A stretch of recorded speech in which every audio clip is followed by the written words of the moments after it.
नमस्कार, आदाब, सत श्री अकाल। मैं लेके आ गई हूँ आपके लिए मई मंथ की लव रीडिंग का forecast by the uses of tarot. और ये रही टॉरस वालों की मंथली रीडिंग। जिनका भी मून साइन या सन साइन टॉरस है, मैं उम्मीद करती हूँ आप लोगों को ये रीडिंग पसंद आएगी। प्लीज़ देखिए और मुझे बताइएगा, लाइक कीजिएगा, सब्सक्राइब कीजिएगा और रेजोनेट करे तो कमेंट सेक्शन में कमेंट भी कीजिएगा। तो चलिए स्टार्ट करते हैं आपकी मई मंथ की reading. All the best.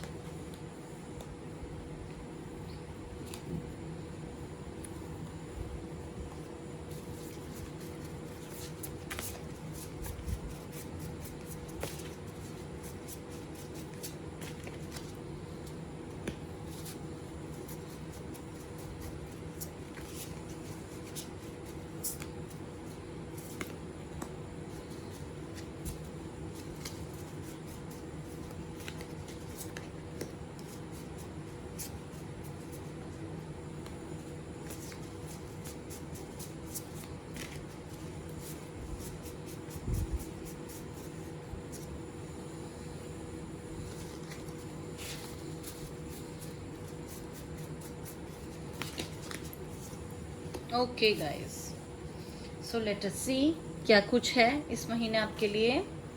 The world, wow, the hanged man, okay, three of swords, okay, the emperor, seven of wands, six of pentacles. Okay guys, तो यहाँ पे मुझे लग रहा है कि आप लोगों के लिए एक साइकिल कंप्लीट हो रही है।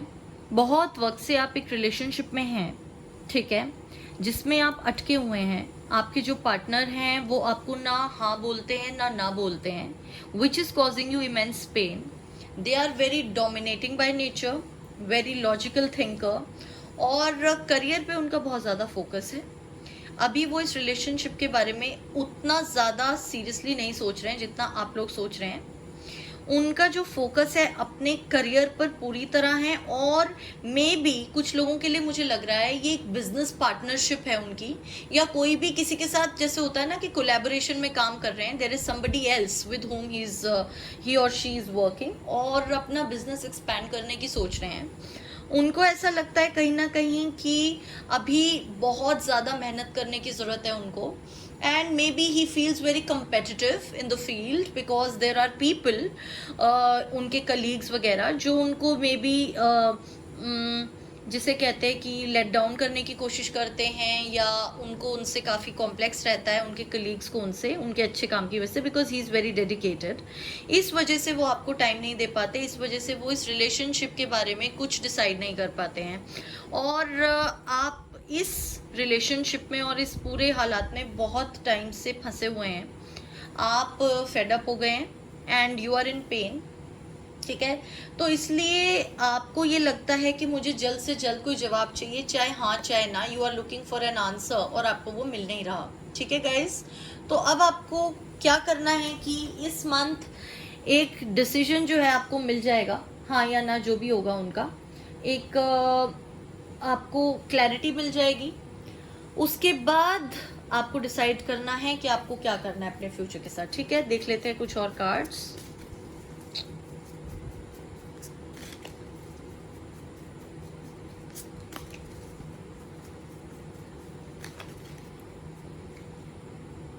suppression,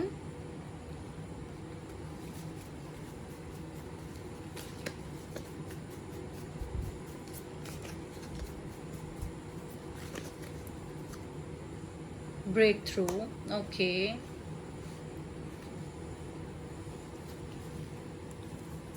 बहुत परेशान है गाइज आप लोग।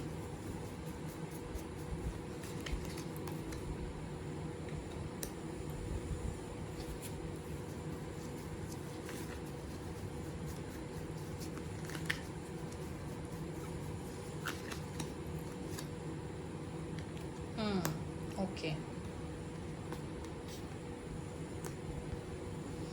देखिए guys, the cards are telling me कि आप लोगों को ऐसा लगता है कि इस रिलेशनशिप से आप लोग जो चाहते हैं वो आपको मिल नहीं रहा, पहली बात। लेकिन इससे बाहर कैसे निकलना है या अपनी बात उन तक कैसे कहनी है, शायद आप या तो चाहते नहीं है, जानते नहीं, या पता नहीं कम्युनिकेट नहीं कर पाते। ज़्यादा मेरे को कम्युनिकेशन की प्रॉब्लम लगती है। Maybe you are not able to firmly tell them that you have been waiting, और आप ऐसे स्टक होके नहीं रह सकते।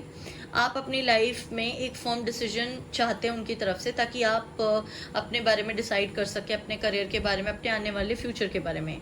सो you need to understand what you want out of this relationship. अगर आप सच में इनसे शादी करना चाहते हैं, इनसे कमिटमेंट चाहते हैं, तो गाइज आपको कम्युनिकेट करना पड़ेगा। Because in the month of May there is definitely going to be something which is going to change the dynamics of this relationship. ये रिलेशनशिप पूरी तरह बदलने वाला है इस महीने में, और आपको मे बी अंदर से एक फीलिंग आए कि नहीं बस बहुत हो गया, अब मुझे इस वाली एनर्जी में नहीं रहना।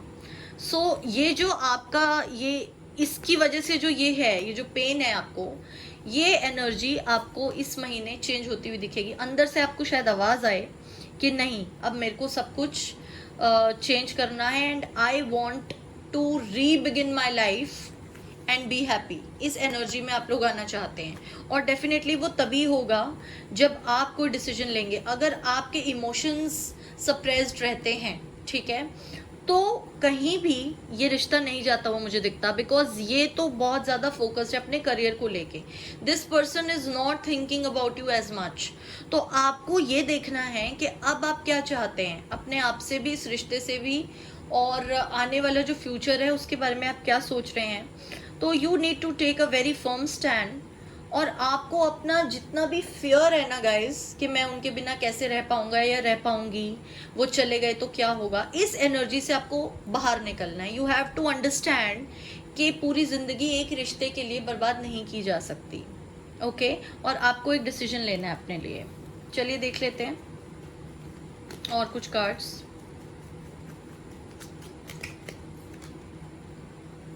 Cup,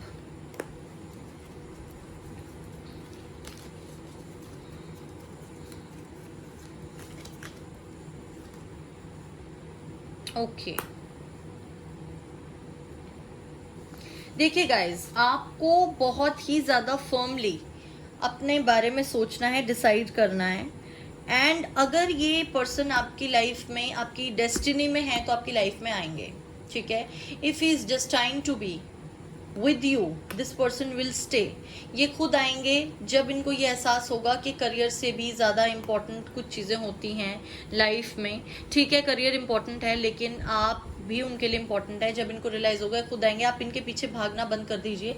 stop chasing them and you need to focus on yourself. आपको बहुत ज़्यादा ज़रूरत है अपने बारे में सोचने की इस वक्त, जो आपको इस मंथ में रियलाइज़ होगा, ठीक है। मुझे एनर्जी आपकी ऐसी दिख रही है कि आप पुरानी आदतों से, पैटर्न से निकलना चाहते हैं। और मैं आपको एक बात बता देती हूँ गाइज, ये हमारी थॉट होती है, ठीक है, थॉट प्रोसेस होता है हमारा। ऐसा एक पैटर्न बन जाता है कि हम नेगेटिव सर्कमस्टेंसेस अट्रैक्ट करने लग जाते हैं। मैंने अपनी पहली वीडियोज़ में भी कई बार ये बात बोली है कि देखिए, आप चेज़ करना उनको बंद कर दीजिए। अगर आपकी डेस्टिनी में है कोई पर्सन, ठीक है, वो आपको मिलके ही रहेंगे। लेकिन आप अगर उनकी वजह से इस तरह की एनर्जी में है, so that is not something that you really deserve, ठीक है। आपको अपने आप को खुश रखना है, आपको मेडिटेट करना है, विजुअलाइज करना है, मैनिफेस्ट करना है। अच्छी चीज़ें जो आप चाहते हैं वो आ गए तो बहुत अच्छी बात है, नहीं तो उनके लिए ज़िंदगी बर्बाद करना बंद कीजिए, अपने आप को परेशान करना बंद कीजिए गाइस, ठीक है। आपने सुना होगा God helps those who help themselves. तो आप लोग प्लीज़ अपने बारे में सोचिए, अपनी लाइफ के बारे में सोचिए और कोई डिसीजन लीजिए। और देख लेते हैं आपके लिए एडवाइस कार्ड्स क्या आ रहे हैं।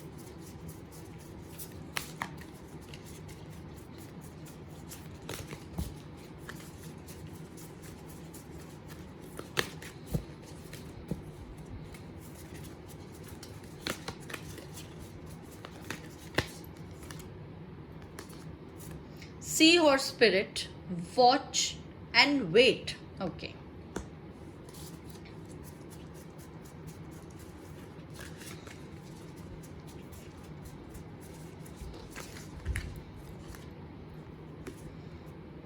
कोयोट spirit, trust in divine डिटोर्स। Okay, वही मैंने आप लोगों से अभी कहा कि आप लोगों को ये सोचने की बिल्कुल ज़रूरत नहीं है कि इस रिलेशनशिप के ख़त्म होने के बाद हम क्या करेंगे, because you really have to leave it on the almighty, on the God, universe पर भरोसा रखिए, अपनी किस्मत पर भरोसा रखिए और अपने बिहेवियर में एक चेंज लाइए। ठीक है, मुझे कहीं ना कहीं ये लग रहा है कि जो उनका नेचर है ना, उन्होंने आपको फॉर ग्रांटेड लिया हुआ है। ये जो एनर्जी है इसके अंदर वो है और उनको कहीं ना कहीं लगता है कि वो आपके साथ कैसा भी बिहेव कर लें, आप उन्हें छोड़ के नहीं जाएंगे। लेकिन ऐसा आपने ही उनको कहीं ना कहीं रियलाइज करवाया होगा अपने एक्शन से, तभी तो वो ऐसा सोच रहे हैं ना गाइज। तो आपको अपने बिहेवियर में धीरे धीरे चेंज लाना है। आपको उनको ये शो करना है कि भाई आप अगर अपने करियर को लेके इतना सीरियस हैं तो मैं भी अपनी लाइफ को लेके बहुत सीरियस हूँ and I am not waiting for you for ever. आप इनको ये भी जाहिर मत होने दीजिए कि यू आर चेजिंग देम। आप बिल्कुल नॉर्मल रहिए, शांत रहिए, मेडिटेट कीजिए, मैनिफेस्ट कीजिए जो आप चाहते हैं, पॉजिटिव सोचिए। ठीक है, और ईश्वर पर भरोसा रखिए गाइस। ठीक है, और यही करके आपको अपनी मंजिल मिलेगी जो भी आप चाहते हैं लाइफ में। That is what you know you are manifesting, you are wanting. बहुत वक्त से आप चाह रहे हैं, मैं समझ रही हूँ, लेकिन भागने से भी कुछ नहीं होगा उनके पीछे। आपको कहीं ना कहीं अपने आप को एक you have to get a hold on yourself. आपको ये ज़रूरत है कि आप अपने आप को समझाएं और अपने बिहेवियर में चेंज लाएं, तभी आप जो भी चाहते हैं वो मिलेगा आपको, आपकी विशेष तभी पूरी हो पाएंगी। ठीक है गाइस, तो ये थी आपकी मई मंथ की लव रीडिंग। मैं उम्मीद करती हूँ आपके सवालों के जवाब आपको मिल गए होंगे और आपको ये रीडिंग पसंद आई होगी। अगर पसंद आई हो तो मेरा चैनल लाइक कीजिए, सब्सक्राइब कीजिए, और अगर ये रीडिंग आपसे रेजोनेट होती है तो प्लीज़ कमेंट सेक्शन में कमेंट कीजिएगा एंड मुझे बताइएगा। Okay, so love you all, God bless you all, bye.